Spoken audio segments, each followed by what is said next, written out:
Yes guys, what is going on? Welcome to episode 9 of the SORARE MLS Road to Glory. Finally, we've managed to hit a hot streak. It's been weeks in the making. They even had to make it a little bit easier for us. And no, it wasn't the Atlanta United lineup that did it. Shock horror, because Atlanta have been absolutely diabolical. Whoever's got Atlanta cards, I'm just very sorry. But our main lineup, 362 points. It was 368, but we got opted down. But it didn't matter because we hit our first hot streak, lads. I'm so buzzing. 4 decisives out of 5. Now, I know what you're going to say. You absolutely butchered the captaincy choice. And I preach, if you get your captaincy right, you've got half a chance in this game. Turns out, if you get your captaincy wrong, you just need your other 4 players to get 4 decisives between them, right? Which they did. Nobody scored like astronomically high. Dylan Shambo scoring 77 is pretty solid. But yeah, Navarro goal. David Pereira da Costa assisting like the first minute. I thought he would have scored way better than that in the end. Sean Johnson. I told you it would turn for Sean Johnson. 0-0 at home to Minnesota. And then the disappointing one was Lucas Engel, who Cincinnati won the game. They got the clean sheet. He was just rubbish. He lost 5 out of 5 duels. Shot on target. Problem was, I think he played left wing back this game rather than in the back 3. And I think that's where, yeah, so look, he played left wing back. Left wing backs, right wing backs are just subject to their scores being like super peaky or really, really low, depending on the style of game and how it goes. Whereas like centre backs, they're just a little bit more. There's a little bit more certainty in their scoring normally, especially within a clean sheet, because they just lose the ball less and take less risks.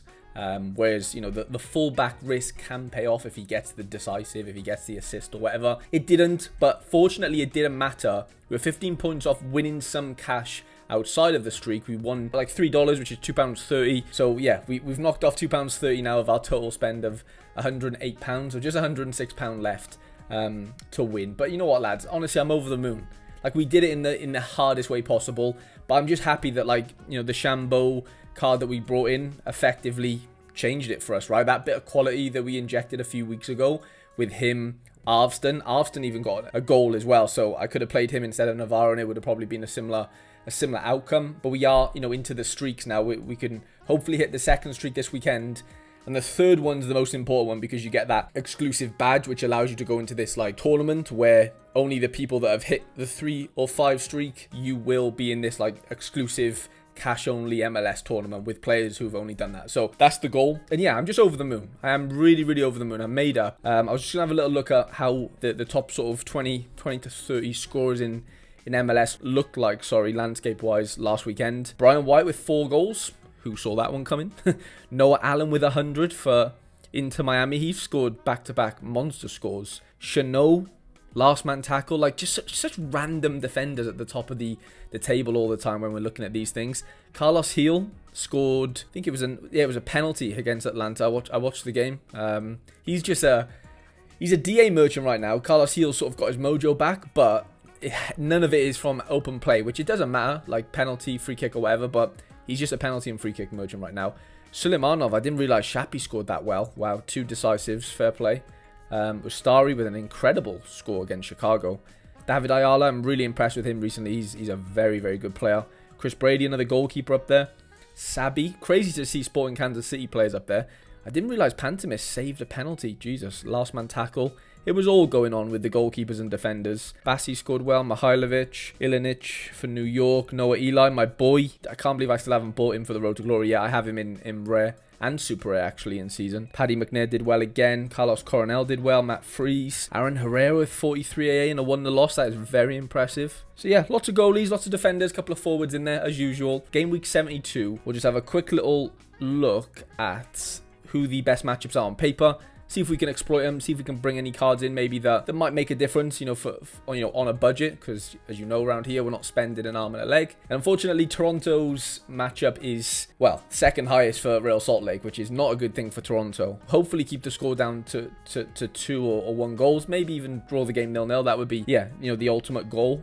Seattle at home to Nashville. I mean, on paper, it's not bad, but Seattle aren't it right now, and Nashville are a decent team. Houston up there against Colorado. those top three, I know like on paper they've got them there, but as you can see, it's so tight, the win percentage. Like 56% is the top, and then like we're already down into the 42. So from what I'm seeing here, I know they're all at home, which is fine, but like I can't imagine it's going to be an incredibly high scoring week. Not that there's ever like a win percentage that's super high in the MLS regardless. Columbus have gone under the radar considering they lost Cucho. Like they basically haven't lost a game since that LAFC game, which was in the CONCACAF. Like, yeah, they've been churning results. They haven't had many clean sheets, as you can see, 2 there, but they are winning games and they're not losing, which is obviously a great sign, considering, like I said, they don't have a proper number 9, which is not easy to not have in MLS. St. Louis is at home to Vancouver. Vancouver have started really well. Orlando's away to Montreal. Charlotte home to San Diego. I mean, yeah, there's nothing like that I'm super duper worried about, other than maybe our Sean Johnson. Let's have a look then at our potential lineup. So of course this is Division 1. So what I need to do is I need to move over to Division 2. Well, actually, the Atlanta United lineup got relegated into Division 3. Honestly, what has gone wrong? That's with 5 starters as well. Absolutely shocking. I am doing a giveaway over on Twitter today, or X, rather than in the comment section. I still really want you guys to comment if that could be possible. So if you do both, you're obviously in my really good books. But I am doing an X giveaway. I'm giving away a Christian Espinoza in-season card. Just follow the instructions on screen there. Go to my X account at harrytradesyt. Do all the things that you need to do to enter, and you'll be in with a chance of winning him. For this upcoming weekend. He's basically one of the best number 10s in the league right now in MLS. So yeah, he's a card you probably don't want to miss out on. I think he's like 25 quid right now. So yeah, just as a nice little celebration that we hit our first hot streak. Anyway, back to the building. So yeah, anything this Atlanta United lineup wins, if it ever wins anything, I'll of course give it all away, the cash to you guys. But we are now in Division 1 for the main lineup. Thankfully, we've made it. It's been a long road, and we are on the second hot streak, what is the second hot streak right now? So it's 350 again, is it? Okay. I don't know why I thought it jumped up, but it doesn't. We have to hit 350 points again for the $10, 8 quid cash rewards. I think it's doable, isn't it? Like, I know we hit it last week with like 12 points to go, which is not that impressive, 360 points. But the fact that my lowest scoring player was my captain, I've got away with murder, basically, is what I'm trying to say. Now, as far as midfielders go, we do have a decent array of choices, or options, I guess. Starting with Dylan Chambeau, of course, at home to Inter Miami. Is a fixture that I would probably end up utilising. Of course, the Espinoza is getting given away. This Pasalic will be given away in another video, so ignore him.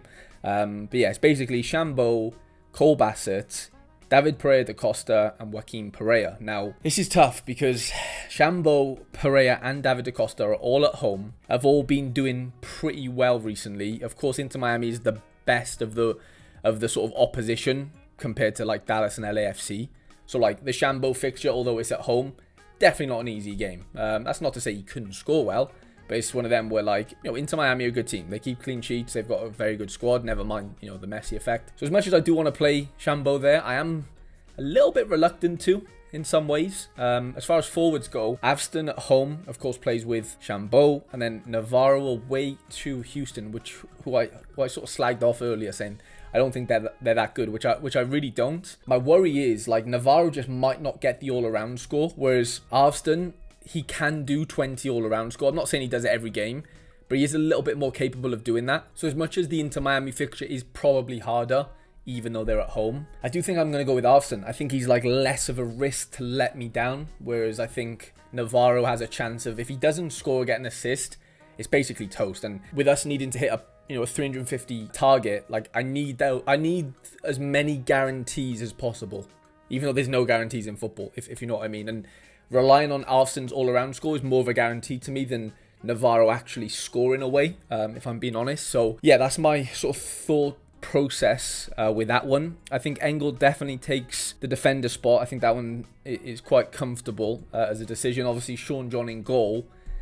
And then it's then which 2 midfielders out of the 3? Da Costa, Pereira, or Chambeau? I need to drop one of them, effectively. I think Pereira probably definitely gets in as number 1 spot. Purely because I think his all-around game, plus his decisive abilities, plus who they're playing in FC Dallas, I think those 3 factors, all come together and make him the best option for me on paper. And then for the second duo, and this is where it gets like really tricky, like I genuinely should just close my eyes and just pick one of them, you know, because they both did well for me last weekend. You've probably got to say that Shambo's all-around average is a little bit better. Like if you go last 15, 21 all-around average. Oh, sorry, you couldn't see that. 21 all-around average in his last 5 games. Whereas David Pereira da Costa's on an 8.1. But at the same time, he's had a few more decisives than Shambo has. So it's one of them where, again, I think I might need to rely on the all-around average. I didn't mean to get rid of Pereira there. We'll just do it that way. So I think for that reason, as much as I think Pereira da Costa could get an assist or something, and I'm fine, I just don't know how much his all-around score is going to take that, or take him into like the 75s, the 80s. Whereas I think Shambo could maybe get a 70-odd with just all-around score if I'm lucky, with, you know, a couple of tackles, possession. Again, they're playing into Miami, so I'm not expecting the Crew to like blow them away. I think they might score 1 or 2. I don't think that's out of the realm, and I think that has to be the team. And I honestly think Pereira has the best fixture, plus set pieces, plus, you know, the all-around floor. I think he's the option. If Shambo was playing against Dallas, then I'd probably captain Shambo. But for the reasons that I just listed, I think Pereira just gets in there. Now, I was going to just see quickly, is it worth me putting in a third team? I've obviously contemplated with this for a few weeks now. I say that, mind. Cole Bassett got an assist on the weekend. Let's not write off Cole Bassett too quickly. Again, let me have a quick look. I'm not too interested in diving into the market right now. Like, I just really want to concentrate on getting to this second hot streak, which is, you know, the goal for this weekend. But if there's a cheeky goalkeeper, I don't think any of them are that cheap. Brad Stuver's at home, he's going to be too expensive. Matt Freeze. I could get a classic keeper, couldn't I? I could spend our, you know, $3 hot streak on a classic keeper and play him play him in the third lineup. But of course, all 4 outfielders are in season. So, you know what? Should we do that? Should we just spend the minimum amount possible? So, for example, Brad Guzan's floor is like £1.40. Stefan Fry's £2. I should just get a Stefan Fry, really, shouldn't I? And there we go. Stefan Fry Classic is in the building, lads. We've made another purchase. I'll add that to the spreadsheet. But that is going to conclude the third lineup now that we've got going out this weekend. Like I said, it's not going to hit the hot streak, or he's not even eligible to, because you need 5 in seasons for that. He hasn't managed to come through there, but that's fine. So, yeah, just imagine Stefan Fry will be in there. Let me know what you think, though, of that main lineup. Do you think I've made a mistake taking out or not playing David Pereira da Costa in this main lineup instead of Shambo or Pereira? Interested to hear your opinions. Make sure you go over and get involved in that X giveaway for the Espinoza. I hope you have a great weekend. Let me know in the comment section how your teams are looking, and I shall see you guys in episode 10.